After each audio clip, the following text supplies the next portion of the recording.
It's a 50K bounty tournament.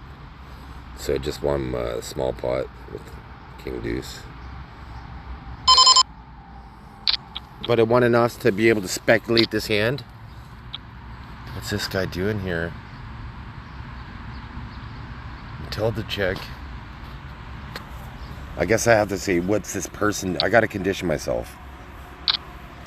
Because I know there's more women than men. Not more women than men that play poker, but there's more women than what I would think play poker. What's Matilda chick doing?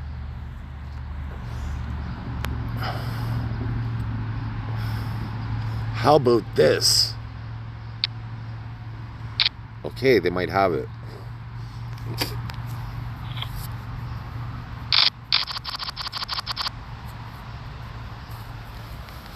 Couldn't dance my way out of that one.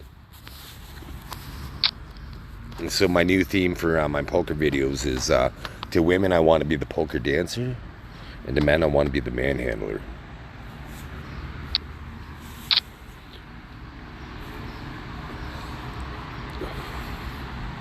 Let's see what this guy does.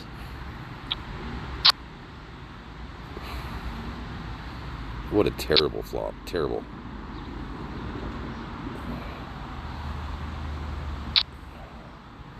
I would have called it 90 chips, because 90 chips for 1,000 chips, it would have been worthwhile, but there is a raise, so this guy potentially could have 2 pair, because sometimes people play King 10, right?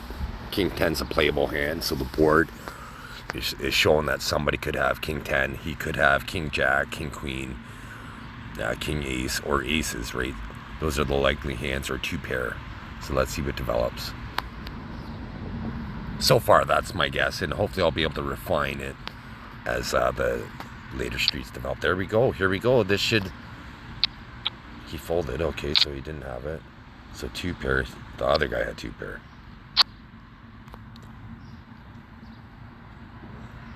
So I would have lucked out.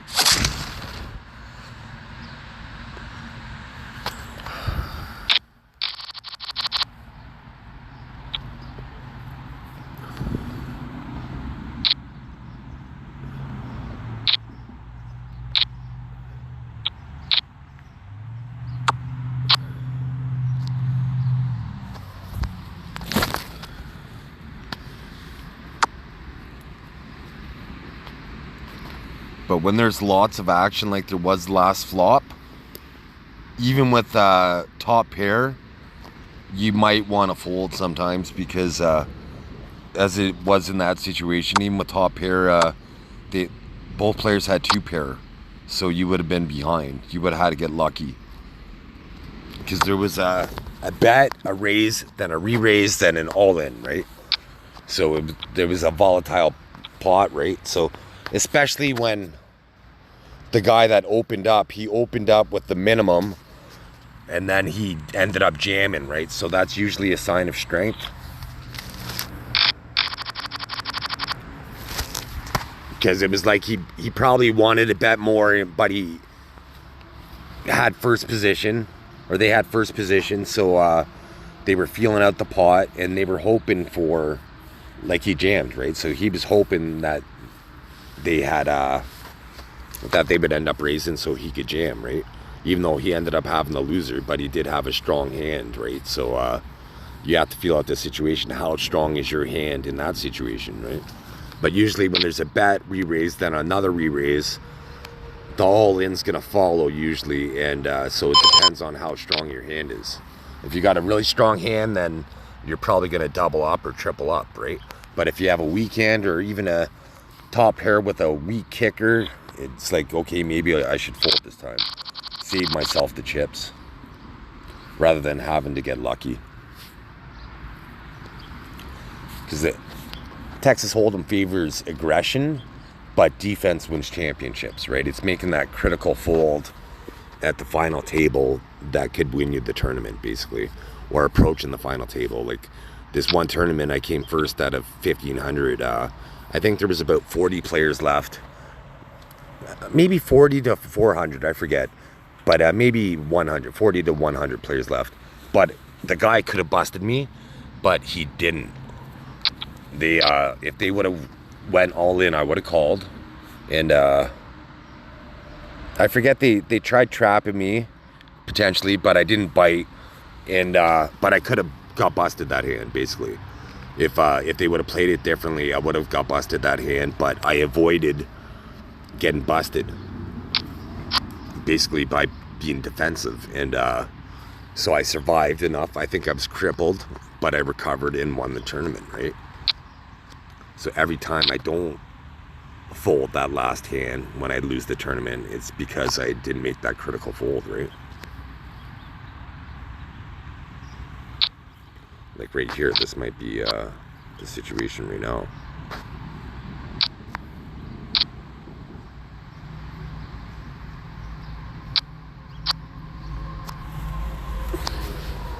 I was expecting the river to kind of get worse for my hand.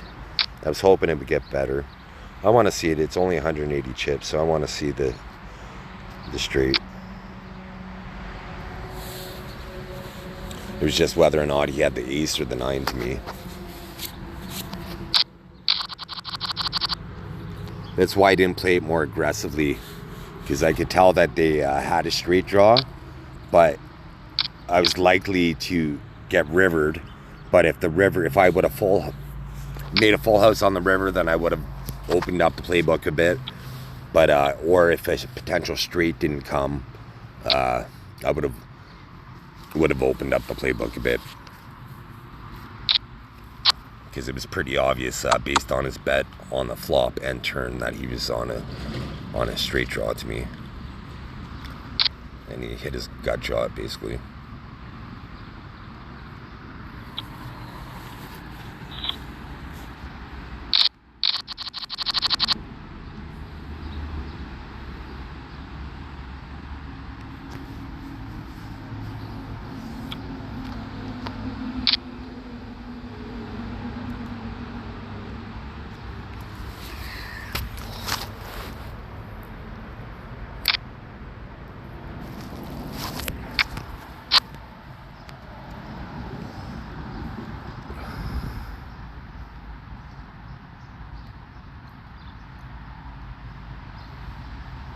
So it looks like there's a couple women at the table. I just play poker psychology. I don't play women differently than I play men. I just play psychology different. Some men play women differently. If one tip for women I would give women poker players is, especially in play money, learn how to bluff. Learn how to bluff in play money to be more aggressive, because men are more aggressive than women in nature. We don't live as long, right? Because we're more aggressive. We do riskier things than women do. We're bigger risk takers on average than women, right? So unfortunately, it kind of shows in tournaments, right? Men usually win the tournaments because they're willing to risk it sometimes, going all in with 7 deuce, because the situation calls for it. Right? So women have to be able to make these aggressive maneuvers, and the best way to do that is to learn how to do it in play money.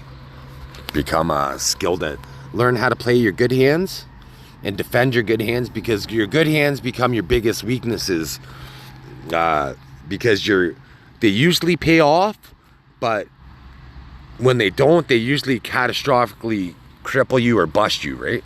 They take a lot of your money, your big hands. Like if you flop, if you have aces and you flop a set, you're probably going to lose a lot that pot if you get rivered. You're probably going to lose everything you have in front of you, because you're going to be so confident on the flop, and especially if you're a new player, right? You're going to be confident on the turn, on the river, no matter the straight or flush that just presented itself, and you're going to end up losing, right? Sometimes. So it's being making those great folds and understanding situational awareness, and so knowing how to survive with your big hands with play money and bluff, learning how to bluff with play money, because it's in my opinion it's slightly easier than real money, because there's real money consequences at the cash game. In tournaments it's about the same, because especially after late registration ends, when people can no longer re-enter the tournament then the game gets more legitimate. It gets more like real money poker. But when there's late registration, it's play money. People get, it's only 50,000 play chips. The game only gives you 15,000 play chips every 4 hours unless you buy it.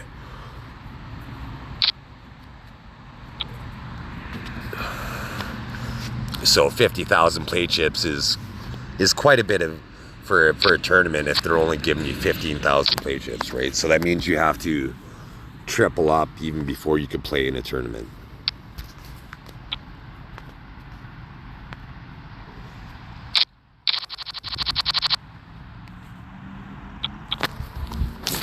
So on this other real money website I played on, I was ranked professional 4 times. And the next higher league was veteran, and I was on pace to go to veteran each time. But then twice I went from professional to amateur in 3 consecutive weeks. So how do you do that? How do you, it's equivalent to being like, okay, you can make the NHL in March, but now you can't even play junior B in April. You're not even in the OHL in April. So it's so unlikely. I don't have the app on my phone now. It was, my phone said it was suspicious, so I ended up uninstalling it. But they did give me real money every day, right? So I played on that website lots.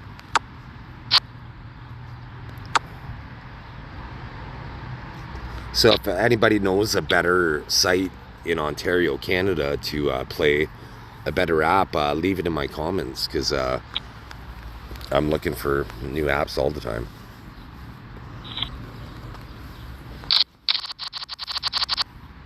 I'm gonna be switching to GG pretty soon, like as soon as I could get my license, because I need a license to do the online banking part of it.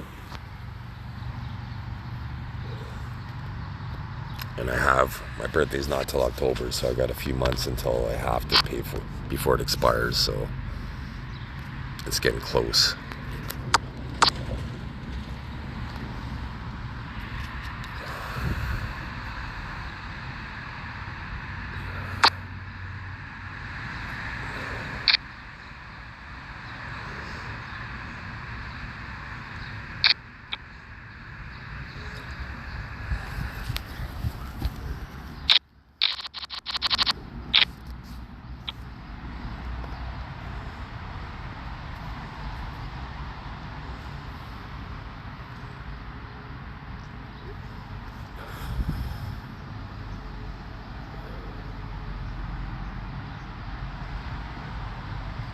I was gonna practice lots of cash games at 9-handed, so when I go to the casino, but at the casino they get to see my cards anyways, right? So I'm not going to the casino.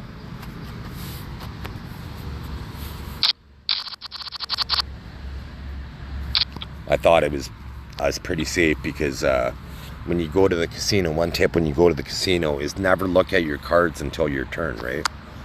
When it's your opponent's turn, you focus on your opponents, and then when it's your turn, then you look at your cards. You save yourself from giving away tells this way, right? Because you're going to be excited, so you're going to look at your chips sometimes, and then I know you have a good hand,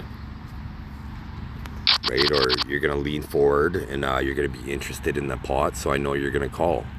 Or you're going to lean back, and I'm going to know that you're not interested in the hand most likely, and so you're going to fold.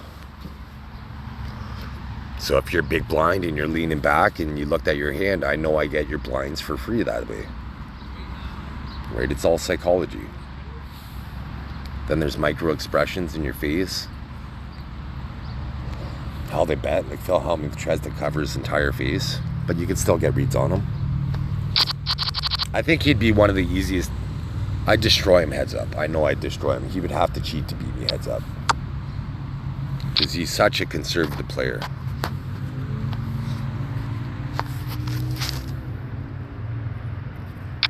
He rarely bluffs, at least on film.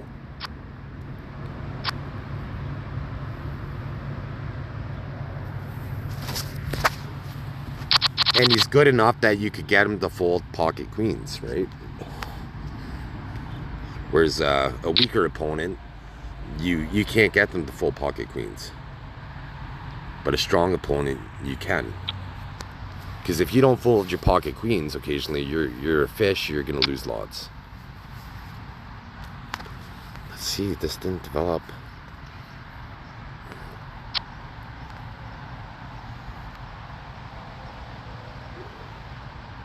I think I got the winner, so I'm just going to check it down.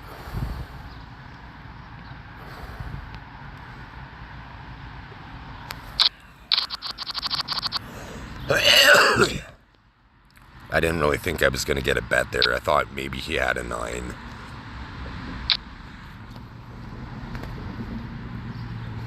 I was confident he didn't have the king, though.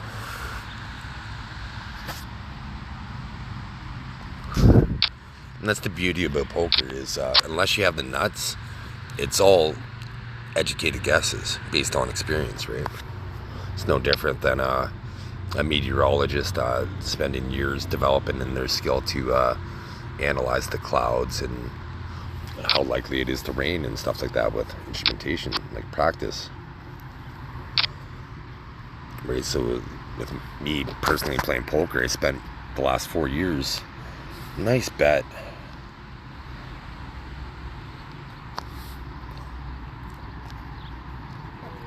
I spent the last 4 years practicing, so all I did for 2 years was play poker and watch poker for about 18 hours a day. So I was learning all the tips from the announcers and watching the pros, and then I was implementing their strategies while I was playing, right? And then trying to come up with new strategies to beat the pros. Because ideally I would be the underdog that they'd never seen coming. And Daniel Negreanu usually tips his hand.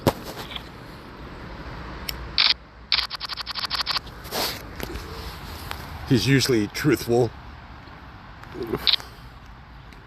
So punish him for it sometimes. Maybe since I said this and he's aware of it now, but he might not always be. But I've seen him at many different times throughout different years, him saying truthful things at the table.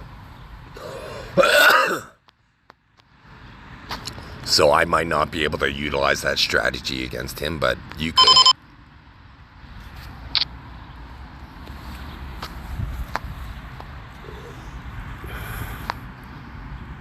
Here we go.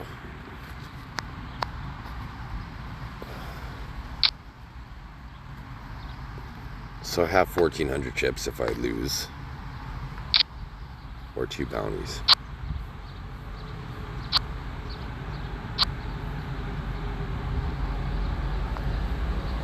So I got 1 bounty.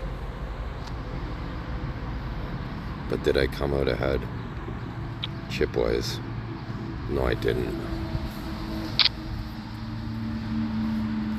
So I did get a bounty, so it wasn't really worth it.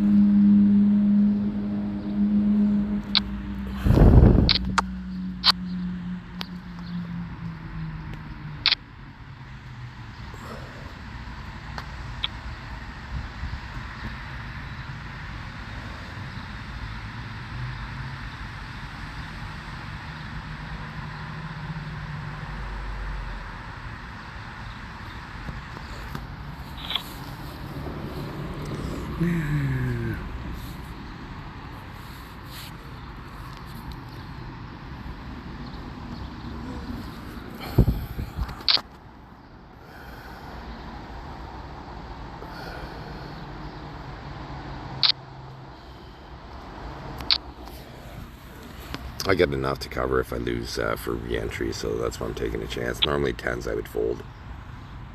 I could be facing an overpair.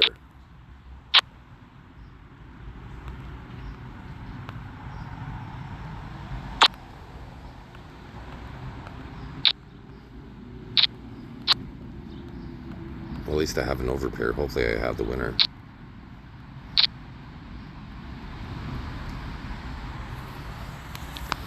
Nice.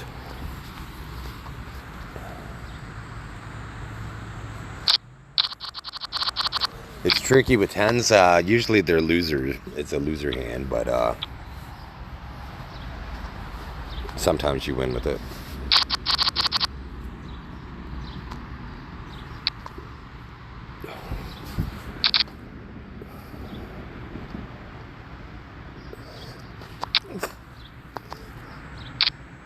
Maybe I will play in the $5 tournament. It sucks, you can only put on $10, right? So that's basically all I put on at a time now. I'd only put on $5, but you can't put on $5.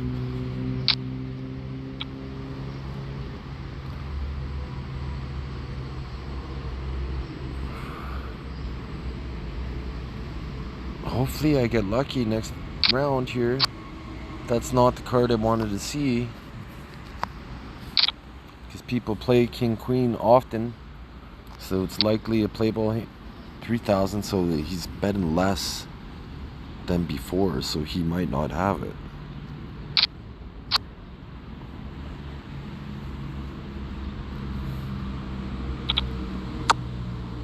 And I won. Nice. So I only called on the turn based on his bet that he was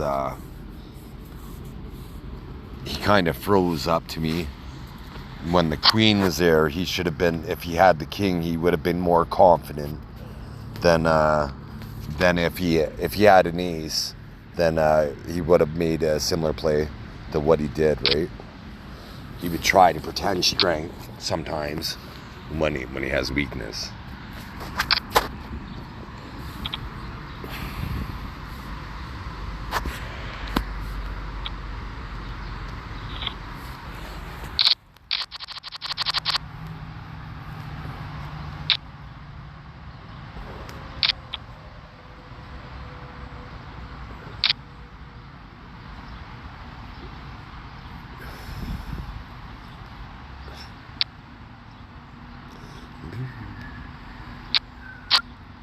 Here we go.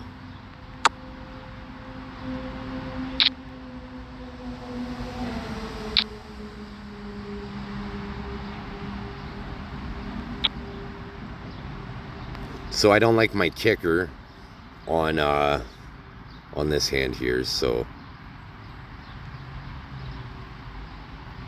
since I got a call, let's see what he bets. I'm probably calling. I'm guaranteed calling, but I just want to see what he bets. Even if he goes all in, I'm calling.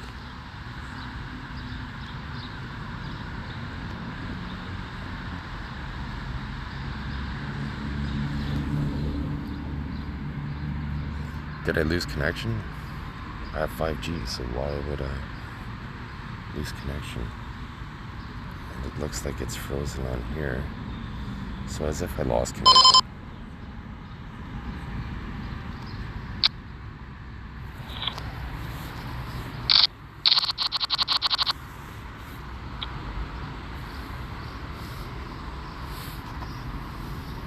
It's pretty strange. I looked up to see if I had Wi-Fi range because I'm slightly in my backyard. But I don't, but I have cell phone internet. So it's pretty suspicious that I lost it there. In the middle of a hand, a big hand that I could have lost.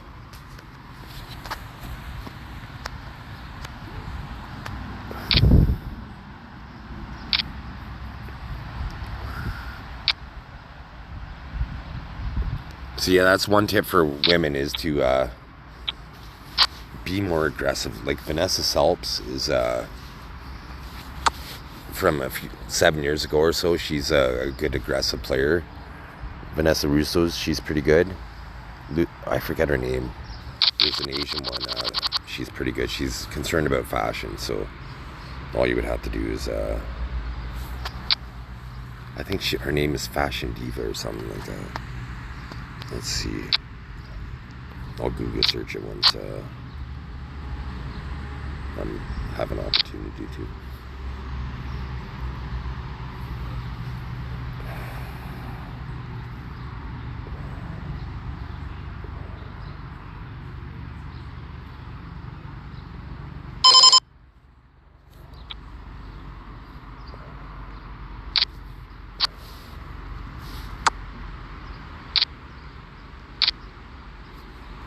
So did I win with the 9s?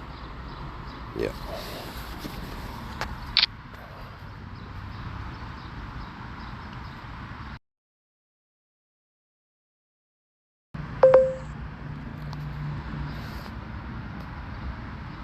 This girl right here.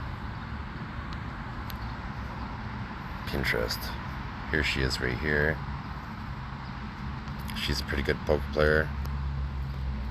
The fashion diva.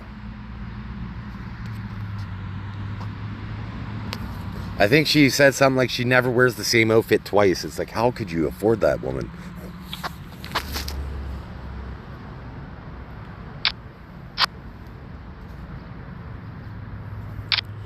But there must, it's 2024, right? So I'm going based on 2017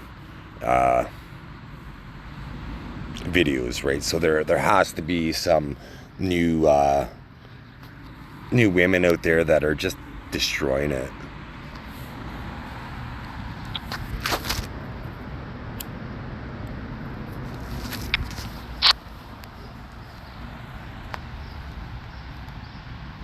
But the fashion diva, I remember her also saying how she was a dealer and she spent a period of time, I think years, to guess hands. And she figured once she was able to guess 80% of the hands, she was going to be a pro or something like that and take a chance in Vegas. And that's how her story started. So you could kind of do the same thing with in play money. You could, when you're not in hands, try to put people on hands, and when you're in hands, try to put people on hands.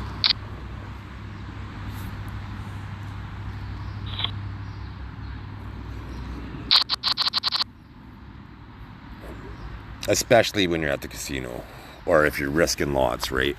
You want to be focusing on at the casino what they're saying, what their body language is doing, and how much they're betting, how frequently they bet. Are they likely to fold to a raise? Because some people, they fold the raises easy, right? So at that point, you could punish them.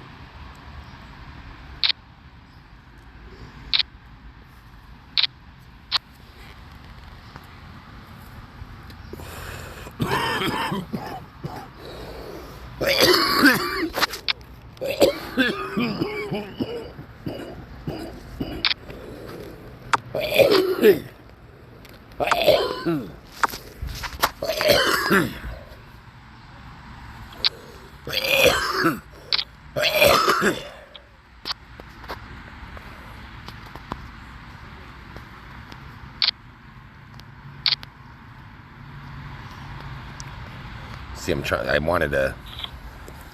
won the pot there, but I was planting the seed for the follow-up bet on the river for the win, basically. If he did call, depending on what he did. If he would have jammed, then I would have folded because I had no draw, but that was just a psychological bet, basically.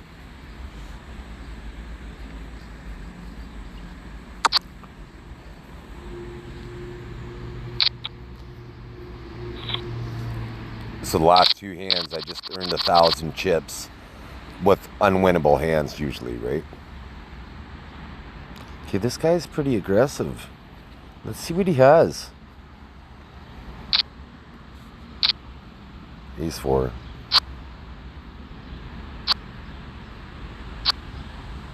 Oh, I got lucky anyways.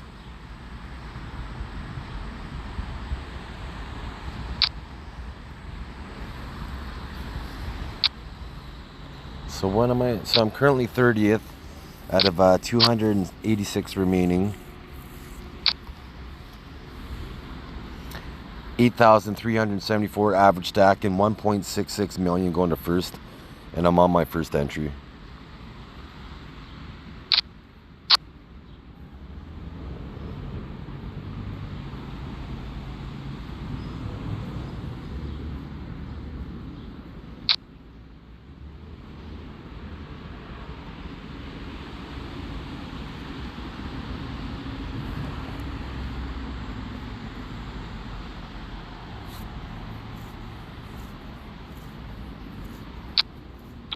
Good luck me.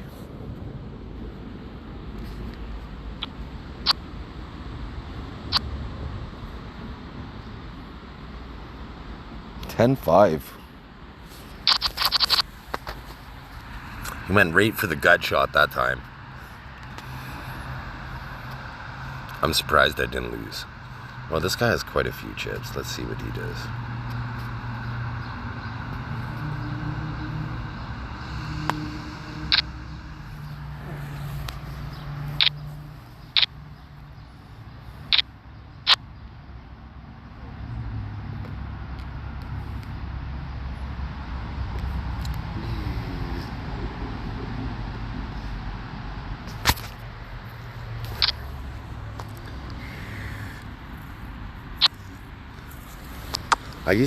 I'm pretty sure Fedor Holtz was hacking my psyche there.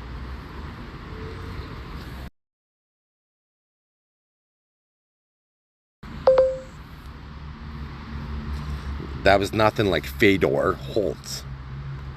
They're trying to skew my Google search when I subpoena Google, basically. What?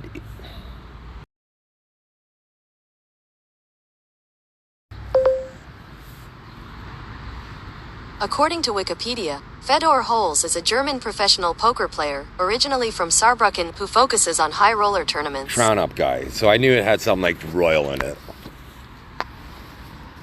So that's his name. One of his official account names.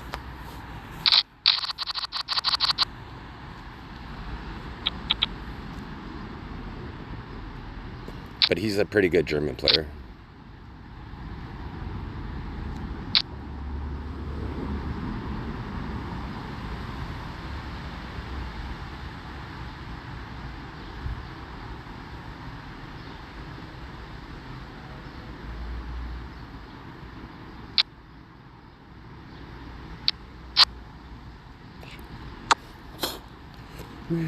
Here we go. Nice bet.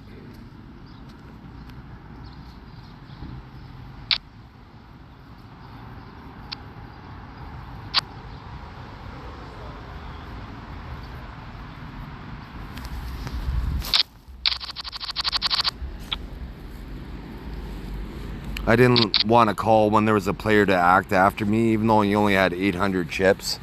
But it was likely I would have had the loser in that scenario. I didn't that time, unfortunately, but I like my decision.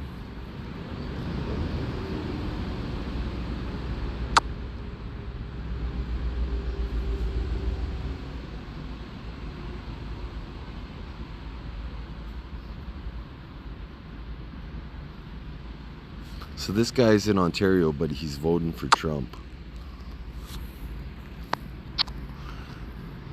The guy that was impeached and charged, why would you vote for him? Mass shootings went up in the United States when he was in presidency based on computer-assisted telepathy.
What's this guy doing?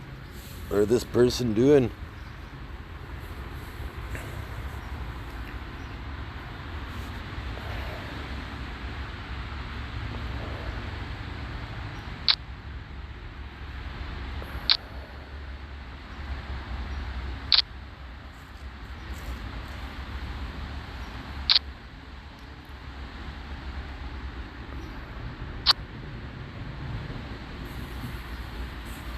So I got one bounty anyways.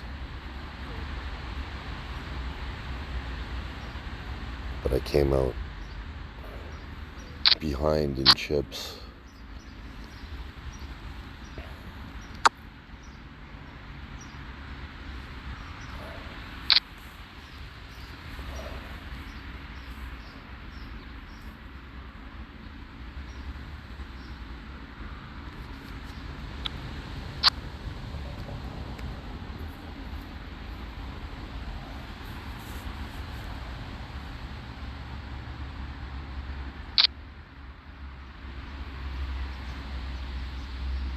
Yeah, I thought last hand the guy might have had aces or something like that, but I wanted to see what my odds were because it's play money, right? So I wanted to see what the odds were when I had top pair with a flush draw, a gut shot straight flush draw, what the odds were. But then other people called the pot, so it kind of skewed what the odds would be.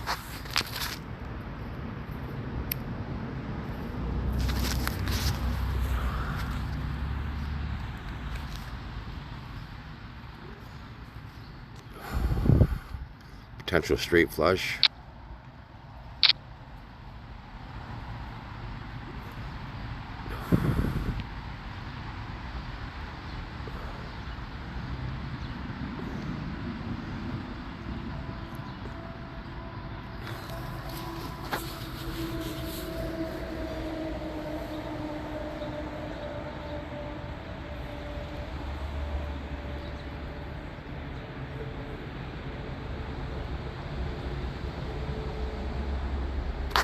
Yeah, they're kind of slowing down the pace of the game here. It's the last two hands have taken 3 minutes.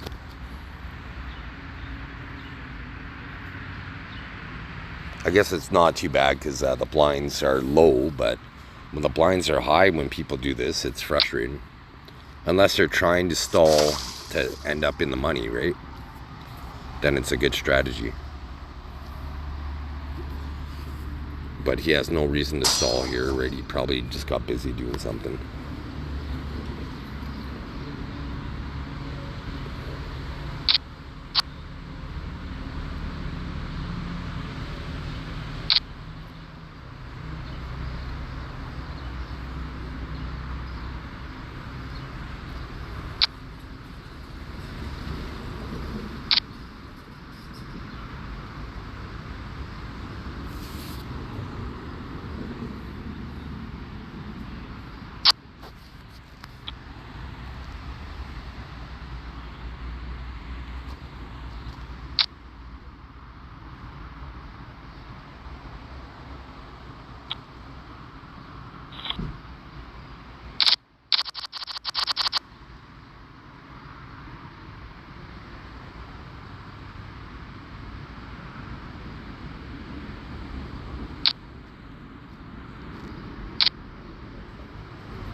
Matilda chick.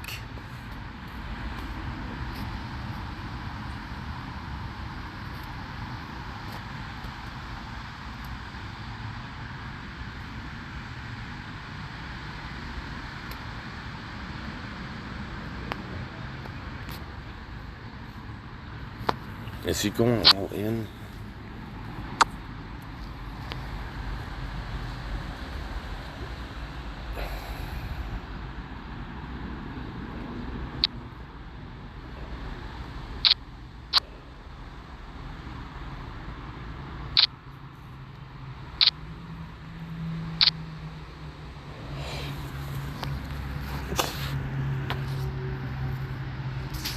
That was a brutal river.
That's why I didn't hit my 10. I only had 3 outs.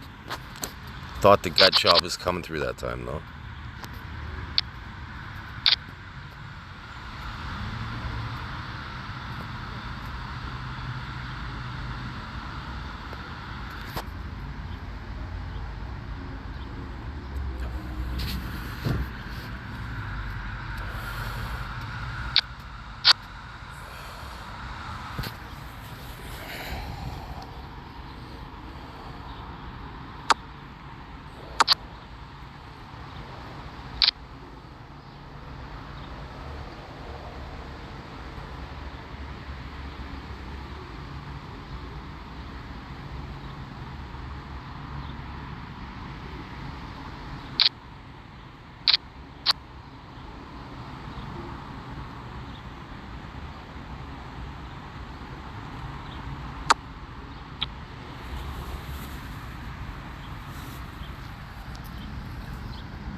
Sorry.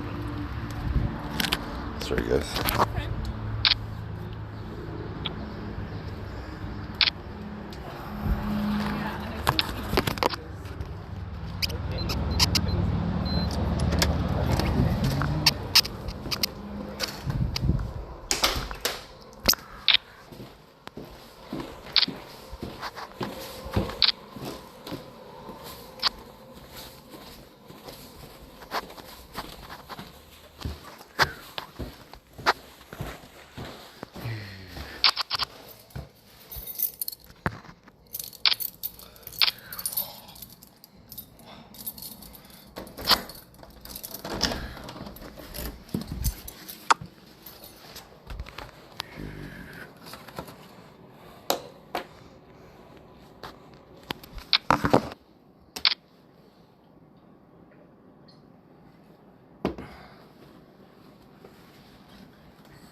So I just thought of a technology that could help innocent people, basically. They would, for fingerprints, with nanotechnology, timestamp it, because then in court, if the timestamp fingerprint does match the time of the crime, then they would be exonerated, right? Because you could lift fingerprints off of any shiny surface.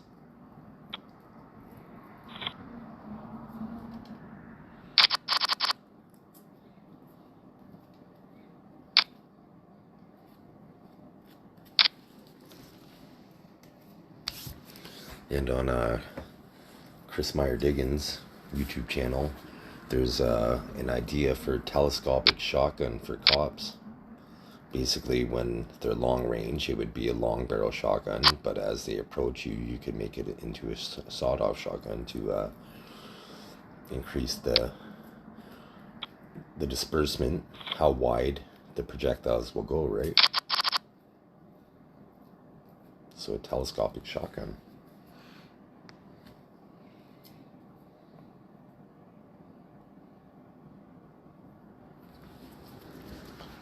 So somebody has a prototype somewhere, because I mentioned this online years ago.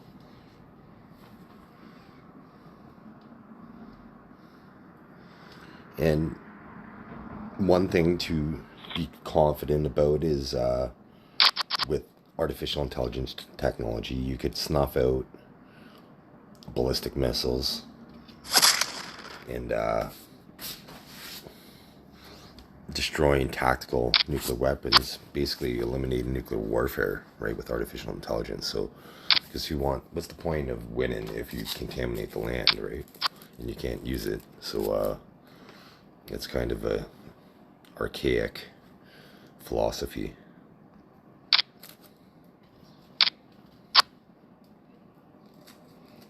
So with our artificial intelligence being able to neutralize by fuses, like destroying fuses in these weapons and corroding electrodes, and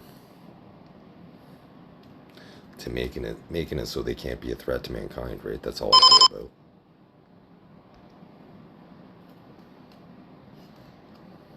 Affecting the circuitry, any onboard guidance systems.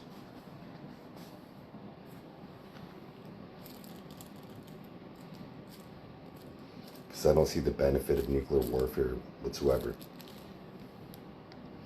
Like, granted, with nuclear warfare, it can be a deterrent because there's mutual assured destruction, but now without mutual assured destruction, that means people can't hide behind their nuclear weapons anymore, right? So it kind of levels the playing field.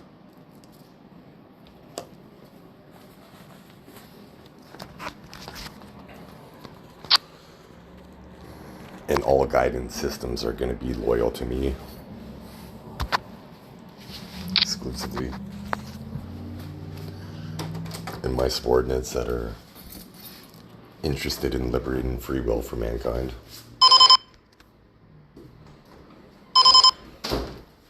Their accuracy is pinpoint accurate when they're trying to liberate free will for mankind and privatize thoughts and eliminate enemy combatants.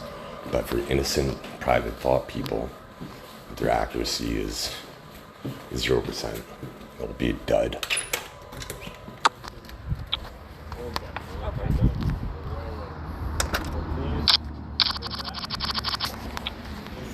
It's gonna, in the future, it'll be known that I'm the father of modern warfare, because with technology, you could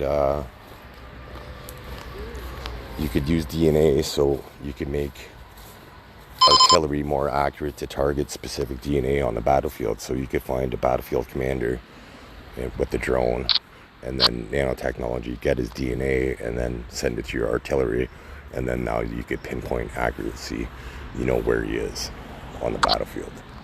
So then you can neutralize the command and scatter the troops, right? Because in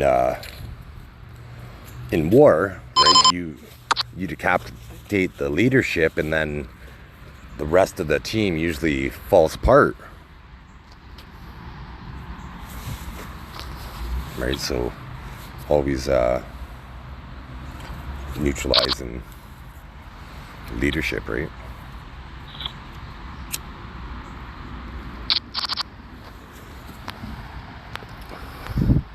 So I hate thinking in developing war technology, but I did have this thought a few days ago, so I have to make it publicly known so everybody knows about it.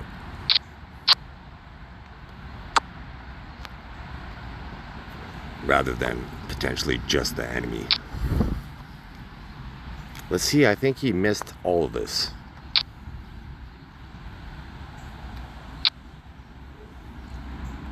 But will he get lucky? He probably got lucky. No, he didn't get lucky.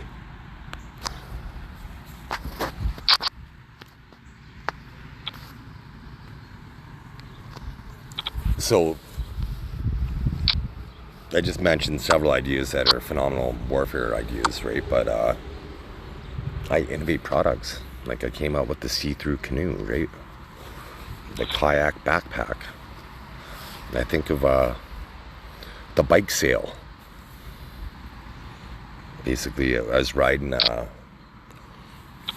got paid. It was Monday, and I didn't get paid again until Friday. So I had enough money to catch the bus to Calgary, and then had maybe $20 or whatever left over until Friday. So then, so in Vancouver, I abandoned my bike at the bus shelter and just left it there for somebody to find, basically. And then when I was in Calgary, I was sitting there and I found a bike abandoned, and it was like, wow, this must be my good luck karma. I just gave away a bike and now I found a bike. So I sat there for probably an hour and a half, at least a half hour to an hour and a half, to see if somebody would come and recover this bike. And nobody did. And I didn't get paid till Friday. So I decided to start riding my bike on the highway. And so I rode 500 kilometers from Monday to Friday. I went from Calgary to Swift Current, Saskatchewan.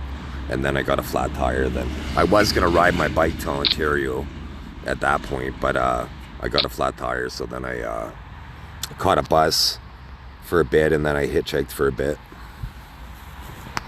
But it turned out to be an excursion. But anyways, I was riding into headwind for 5 days straight. Basically, the only time there wasn't headwind is when the sun went down, and then I'd put on some serious mileage because there was no headwind in the dark. They didn't, but I'm gonna in the future find out that it was a weather machine, basically trying to restrict me and test my endurance limits and stuff like that. It was hard. Like there was a drought scenario, right? Like it was a heat wave, so finding water for those days was a challenge all day long, right? Because you're on the highway, right? So that was survival was at stake. But anyways, when I was riding, I would twist my torso slightly to relieve some wind pressure on my torso. So it would allow me to break through the wind quicker, so it made me come out with the bike sail, basically. How almost like you're sailing, right? But you could do that with wind and on a bike and sail.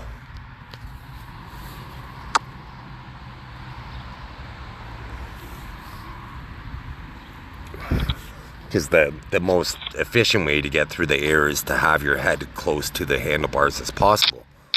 But it's not like I was racing in the Tour de France, right? So I was riding mainly upright to try not to, especially since I had to worry about water, right? I was trying not to build up a sweat all day long, right? All day long I was trying to just ride fast enough that I'm getting to where I'm going, but not hard enough where I'm breaking out and sweating gallons of liquid out.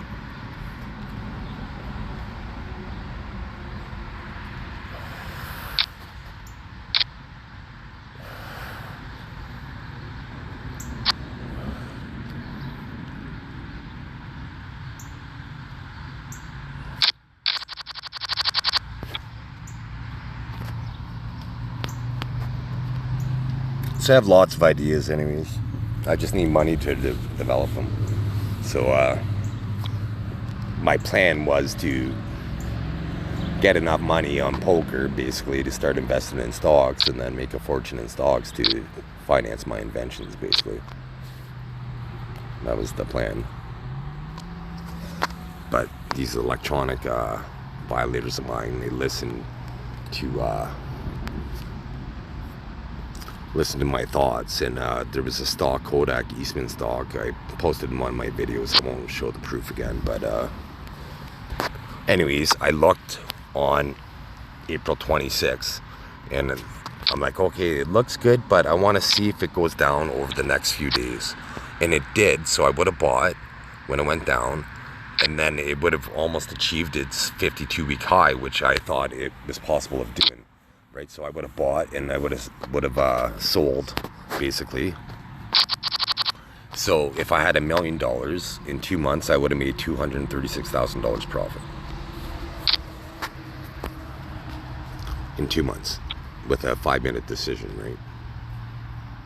Just I looked at some of the charts, and I think I'd looked a little bit at their account and finding I might not have even looked at their. I didn't really thoroughly look at their account and information, like to fine tune it, right? If I had a stock app, I would have punched in some metrics. And Google Finance is a pretty good tool, or Yahoo Finance is a good tool to find out news information for that industry, right? Because if you invest in stocks, at first you're going to invest in companies that you're familiar with, right? But to become a day trader, you need to be able to invest in industries you have zero knowledge about and still successfully invest in them, right? So the only way you could do that is to understand the numbers of the industry, and then look at the market share, who's leading the industry, and look at their account and information and see if their numbers look good, and if their capital expenditures, basically how much is the company investing in itself, right? So if they seem legitimate, like if they're solid capital expenditures, but if it seems like a complete waste of money and mismanagement, then it would be a poor stock to invest in, right?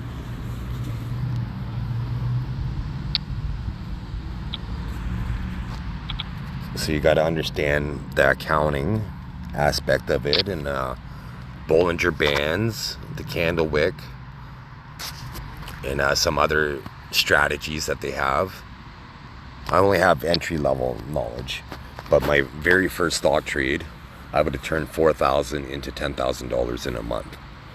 But I got gun shy, so I had 4,700 shares in a company, and I kept 1,500 shares, and at 74 cents a share, and it went up to $1.74 a share. So I made $1,500 in a day, rather than I would have made $4,700 that day instead, right? It would have worked out that I would have turned 4,000 into 10,000 in a month, 30 days or less. And I did once double my stock in 16 days. The fastest that I doubled my stocks. So I'm good at it. I'm really good at it, because I hit 2 home runs, and I've only maybe had 10 trades, and I hit 2 home runs.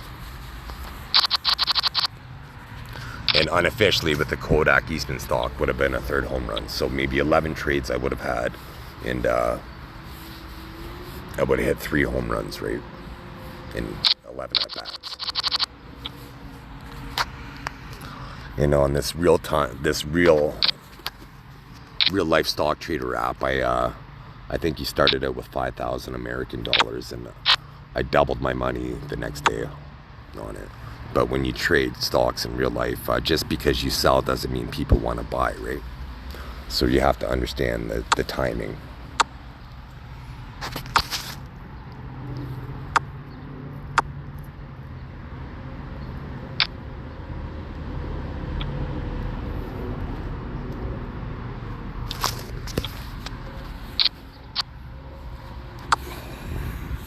So needless to say, I don't invest in stocks because I don't want to make these electronic violators rich.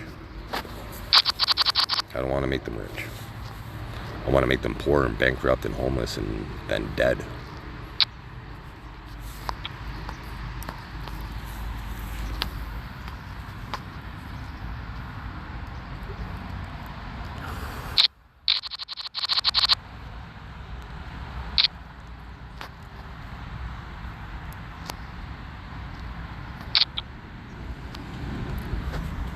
So I'm just playing the cash game basically to keep busy, because the tournament is it's going all right. It's going fairly smoothly. I'm not dominating or anything, but I'm hanging in there. Not getting lucky or anything. hitting the 9 of hearts would be pretty awesome on the turn.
And the curious thing is, people are trying to make predictions come to reality, right? Like, there's a certain group of people that are trying to turn the world into the Matrix, because artificial intelligence is basically covers the world wherever there's cell phone infrastructure. Anyways, there's it's able to surveil that, right? And then whatever the satellites are, it's able to see from satellites, so it's able to paint a fairly comprehensive picture, not an entire comprehensive picture of what's going on, right? Then there's other people that are trying to cause biblical apocalypses and other calamities, right? And that's not heaven on earth is what I want for people. I don't want to lead people to the promised land in the afterlife. That's what Jesus did. I want to make it so people live indefinitely with technology. Or if they have my evolutionary DNA, then live indefinitely. But for those living now, it would be private thought people. It would be your sons, well, daughters, sisters, aunts kind of deal. And then once I have a bunch of surrogate daughters, then all the men would be able to procreate with the surrogate daughters, right?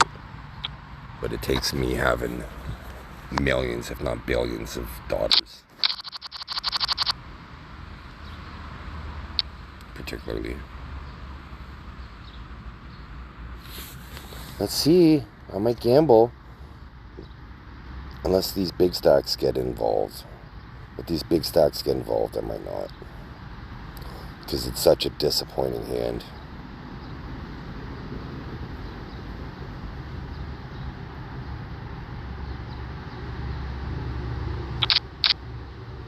So the big stack did get involved.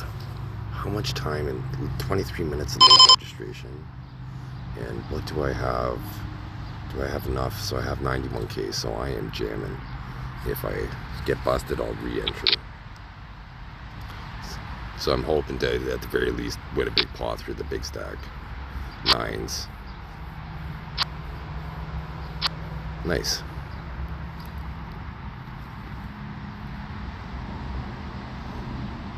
You do get lucky occasionally, but I didn't like my odds 4 ways with it. If it was past late registration, I would have folded. Maybe I would have seen the flop. I wouldn't have jammed. I would have seen the flop, and then I would have hit, so I would have tried trapping at that point, most likely. Well, I had position on him, right? So depending on what he did, I would maneuver based on that.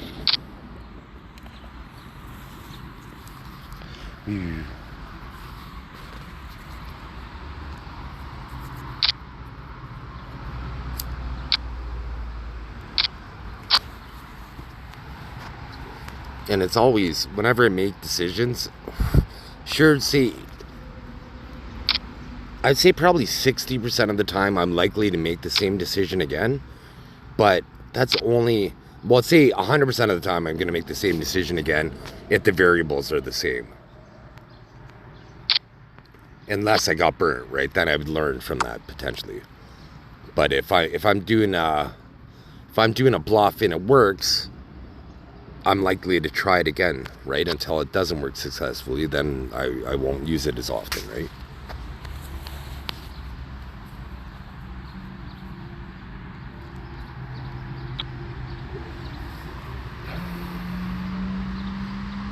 So I got a partial bounty.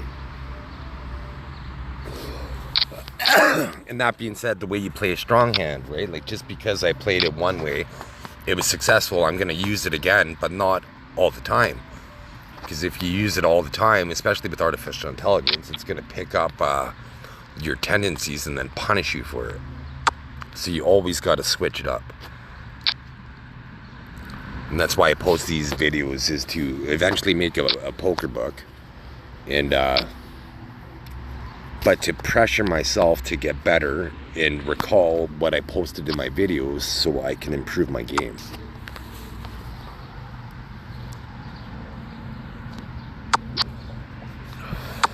Because when I watch my videos, it's like, okay, I think I have a good idea what I'm going to do, and then sometimes I shock myself when it's my turn because of my unpredictability. Even though I know how I play, I know my style better than anybody, better than AI, I know my style 100%, right?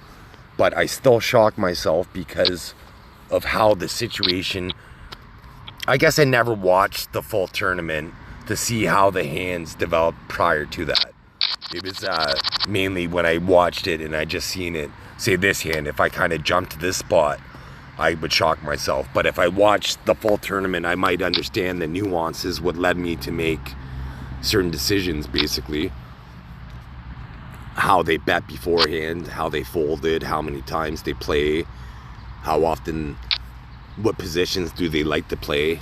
Do they steal your blinds? Do they defend their blinds, right? So you would have, and even watching, knowing how I play, even though I know myself 100%, I'd probably only guess maybe 85% of the hands played exactly how they were played. 85%, I would say, because who knows what I was thinking at the same time, right? It's whatever, like, I'm able to think and do some things while I'm talking. I'm simultaneously uninstalling AI at the same time, right? Some nefarious AI. So I'm concentrating on other things, right? So that being said, I'm not, I guess maybe once I have my fast brain, I'll be able to recall 100% of my life, right? So then I would be able to recall. But right now with the water down brain, I wouldn't be able to know what I was thinking at that moment while I was playing in the video. Because I've grown as a player when I watched it, right? I'm a better player. See, this video right now, I'm making it today, but in a month from now, I'm going to be a slightly better player than I am today.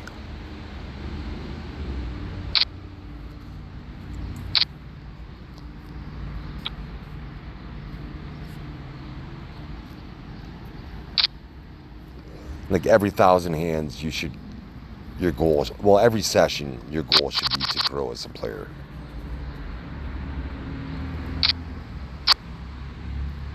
So since I had a fortuitous bounce with this hand last time, it's unlikely that it was going to hit this time, but it's still a good hand, so I wanted to see it flop.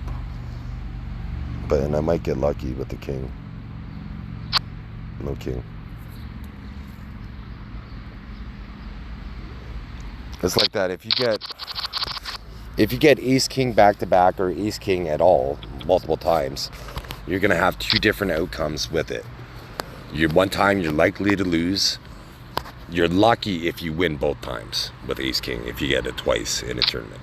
you're lucky. You're very lucky if you win both times. And if you do win both times, chances are you won one very tiny pot and maybe a big pot. But you're usually gonna lose one of those hands. If you get aces, kings, and queens back to back, all three hands, you're gonna lose one of them. Almost guaranteed. Almost guaranteed. Even though your hands are strong, you're almost guaranteed to lose one of them. Because to win three hands in a row, legitimately, without bluffing, is hard. It must be really hard. Like statistically, with 9 players, for one player to win three hands in a row based on luck, the odds must be really, really high. In the billions, probably. Maybe millions for sure, right? So to win 4 hands in a row would be in the billions or trillions. I did win 12 hands in a row. Not based on luck, though. In a cash money game about 10 years ago. And on the 12th hand, I got pocket aces, and I could chat because it was on a computer. So I'm like, come on, guys, I can't have the best hand every time. And I jammed, and I got 3 to 5 callers, and I won. It was spectacular. I didn't win much, right? It was at the penny table, but I still won. If it was at the $1 million table, I'd remember all the cards. I'd remember who was, how much they bet, what their cologne smelled like. It'd be a more visceral experience, right? But when it's at the penny table, you kind of forget about it right away. Like I was in a hand where there was a straight flush, a nut flush, well, the ace high flush, the king high flush, and a straight flush. And I had either the ace high flush or the straight flush. I forget exactly. It was either play money or very little real money, so I don't remember. I had 4 royal flushes in my life. And about 20 straight flushes.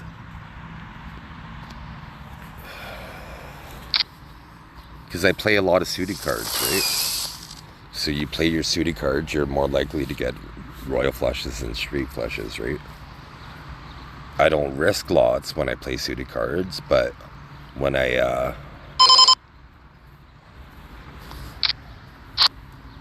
like the last royal flush I had, I misplayed it. I tried trapping with the royal flush, so I don't suggest you do that.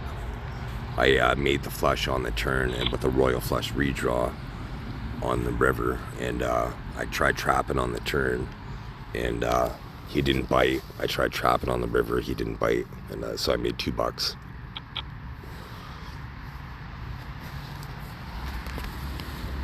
But the other 3 royal flushes I had, I at least doubled or tripled up.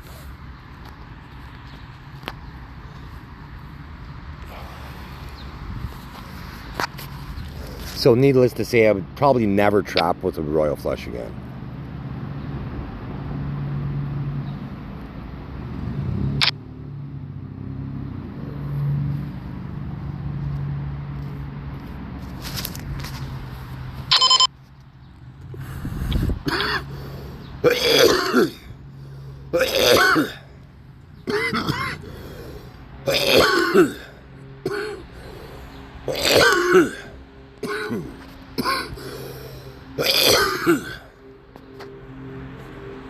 Okay.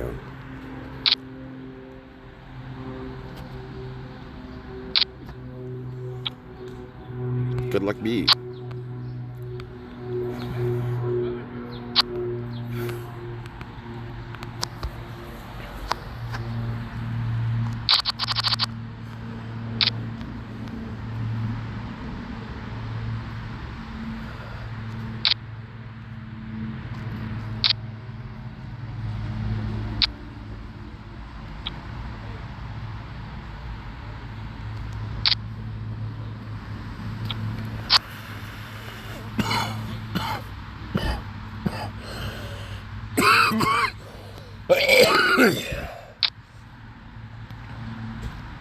I don't believe him.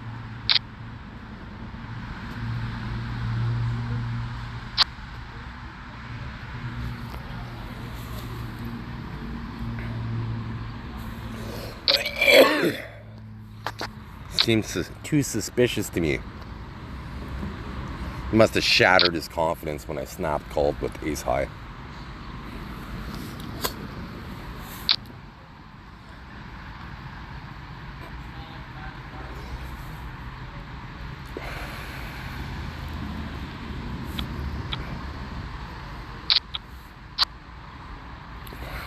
So that could have got me in trouble, seeing that the turn in the tournament there. So he had 9, so I would have lost there.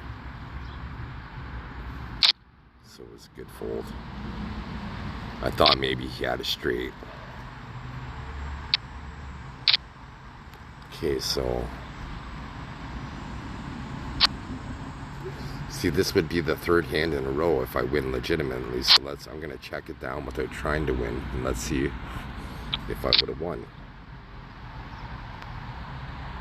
He's likely to bet though, so I'm gonna fold because somebody has the 3 beat most likely until the river. So I would have got lucky possibly, just since I said how unlikely it is to win 3 hands in a row. Coincidentally enough, it happened right afterwards. That's how suspicious technology is.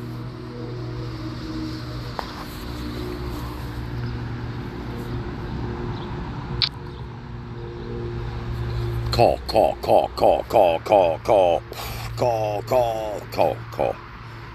Come on, Captain Juan. You could do it. It's your pot. No! So now we never know if I would have got lucky 3 hands in a row. So 4th, as you can see, no chance. The other day, though, I did play in 2 hands, 2 tables at once. I won 8 hands in a row at least. I could have been 9, but I'm certain that there was 8. I was just playing anything. I played 4 hands at one table, 4 hands at another table, and won all 4 on each table. It didn't matter what I had. I just played it.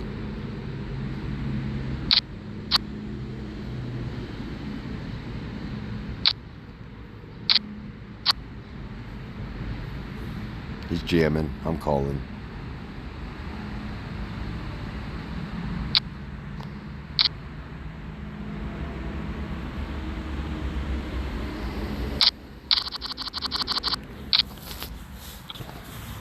I thought the river helped me out, but it punched me.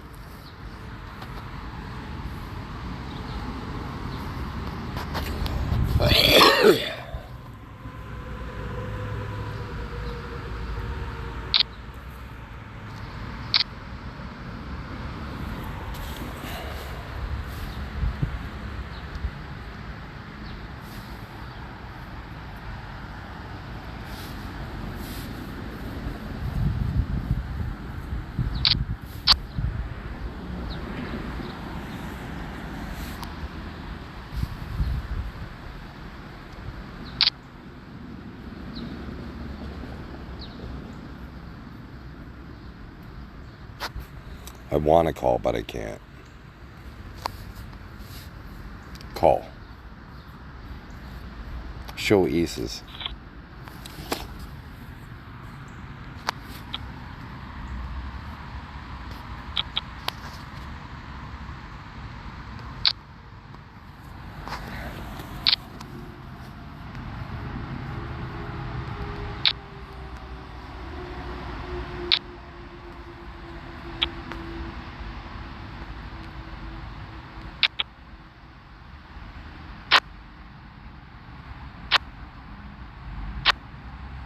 So I would have lost 1 pot and won 1 pot.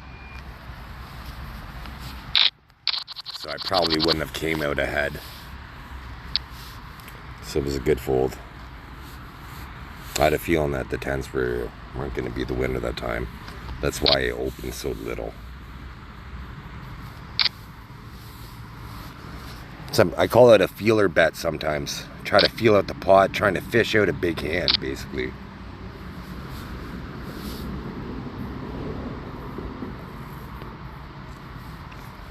I don't do it often because the situation doesn't present itself that often, but sometimes I do it. Woo! Check, check, check, check.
Nice.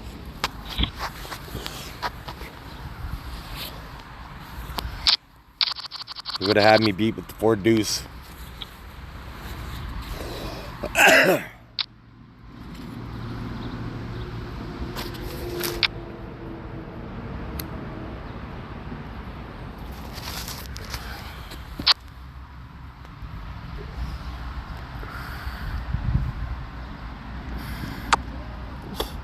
Banana. Let's see, Mr. 400 chips.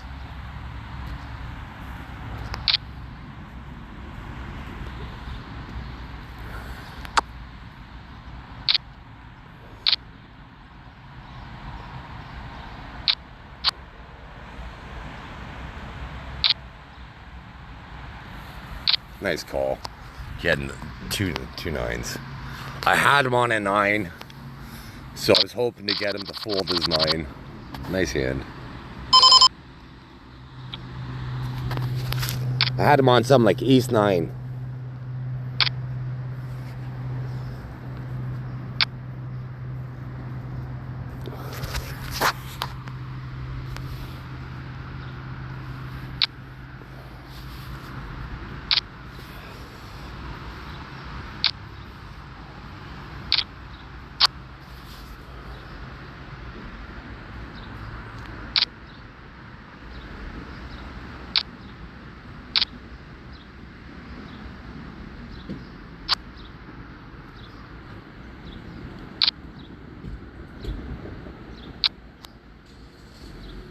Good luck me.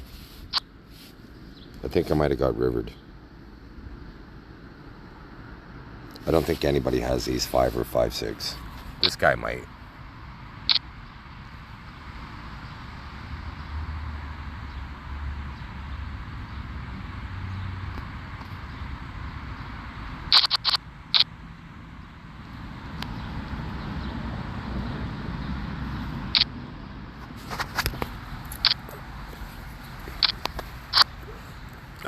I thought it was going to be a loser. That's why I opened up so little.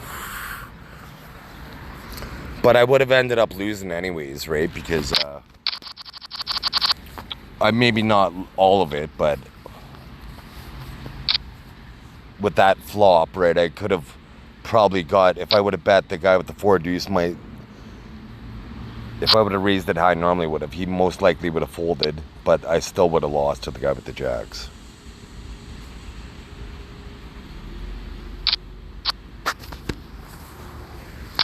But how much would I have lost? Maybe I would have made the same play with, if we were heads up, possibly, because I had the overcard and he would have had the overpair to my overpair, right? Because I was confident nobody had ace 5. Nobody flopped the straight. That time, I was confident.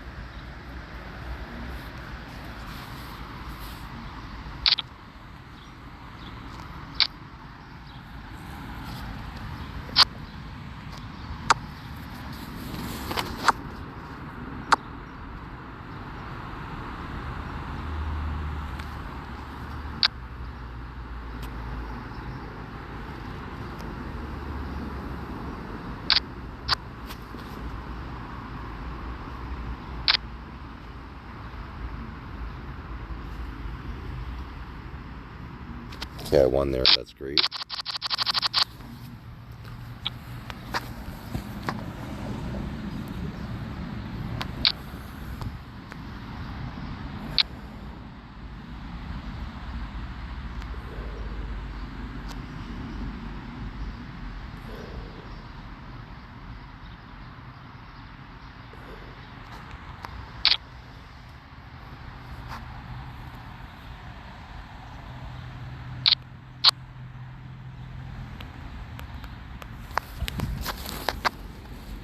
What does this guy do? Okay, I expected, so he possibly has ace, queen, kings, or aces, or a pocket pair, I think. So I'm gonna fold.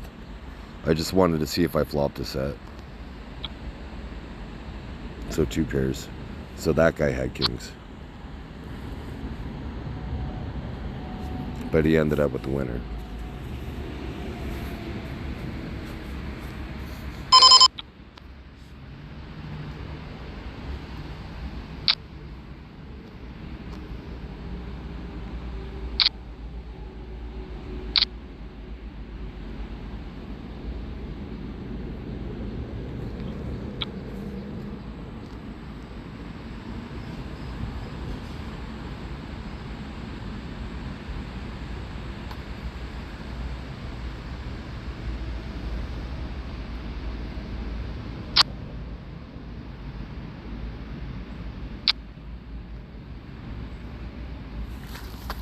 So did you see how this guy contrasted his bet from last hand?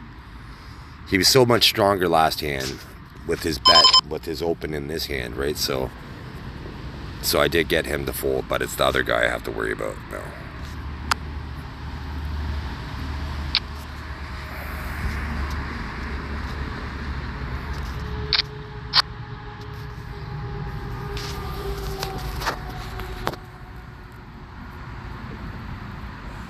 That was a brutal turn.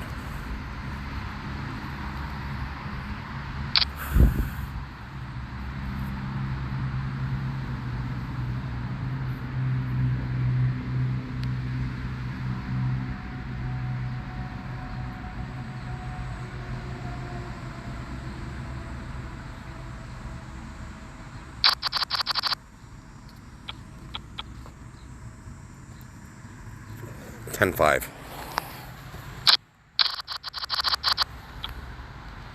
10-5.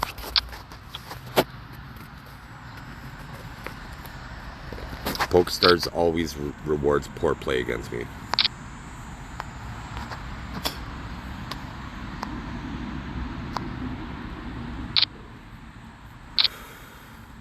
$10-5. It's one thing if I would have made the decision he went all in on the flop when he had me dominated, then he made a great play. But he made a terrible play and got rewarded. 10-5. Was it even suited? I don't even think it was suited.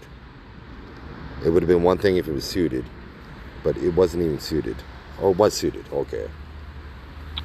It's not quite as bad. It's still terrible. But at least it was suited.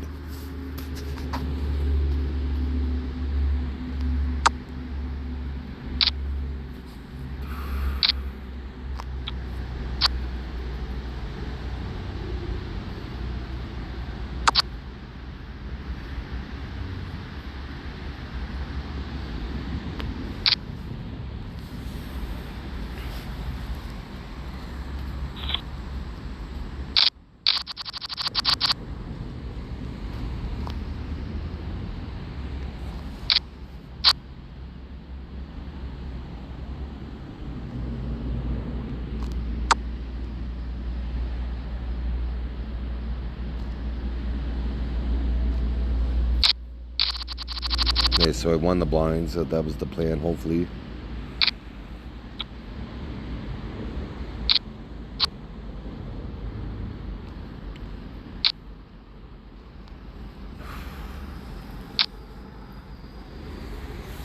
It's Mr. 10-5 have this time.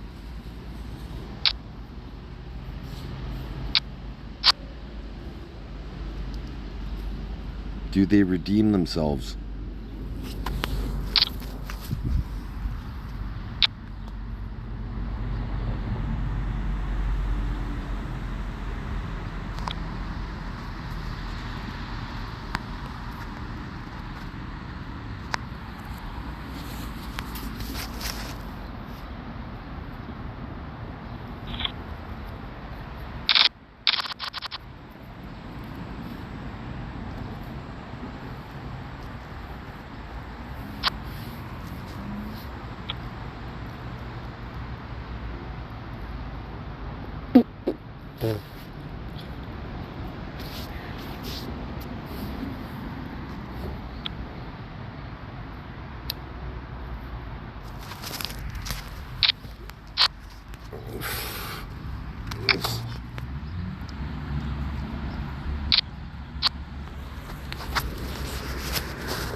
Yeah. Here. Come on, dude. You gotta take your shoes off, bro, please. I just washed our boards the other day. I don't know if you like those or not, but they're pretty good. The coconut snowballs. Yeah, they're all right. Thanks, eh? Oh, yeah.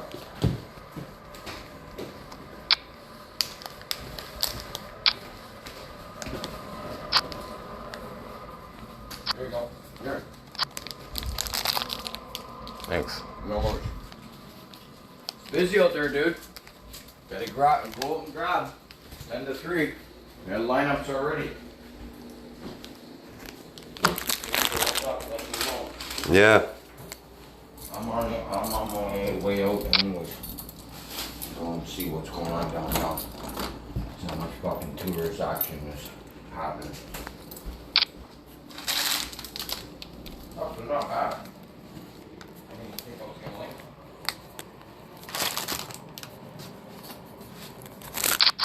They sell the bigger ones at Avondale, but they're like fucking $3.50, $4. I'm not paying that. Garbage and recycles up tonight, eh? Oh, okay.